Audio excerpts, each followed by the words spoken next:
എപ്പോഴെത്തിയത് മനസ്സിലായത്?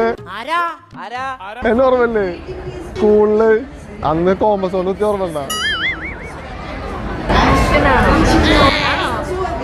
മനസ്സിലായല്ലോ, മനസ്സിലാക്കി കളഞ്ഞല്ല. എന്റെ മുഖം മാറിയാകെ, ഞാൻ ആകെ വർക്കൗട്ടൊക്കെ ആക്കിയിട്ട് ഫുള്ള് ജിമ്മായി. നല്ല വ്യത്യാസമില്ലേ? അന്ന് കോമ്പസോട് കുത്തി, അന്ന് കോമ്പസോട് കുത്തിയ വേദന ഇപ്പോഴും നീ എന്നെ കുത്തിയത്. പിന്നെ ഒരു പേര് അന്ന് കുത്തിയത് നീയാന്ന് പറഞ്ഞത്. നീ ഇതുവരെ കഴിപ്പൊന്നും ആയില്ലല്ലേ? അല്ല നിന്റെ കഴിപ്പ് അതായിരുന്നല്ലോ. സ്മൃതിയല്ല, നീയാണ് കുത്തിയത്. നീ അവളെ തലക്കിയതല്ലേ? അവളൊരു പാവായിരുന്നു. എന്തേ? അപ്പൊ ശരിക്കും നീ അല്ലേ ചെയ്തത്?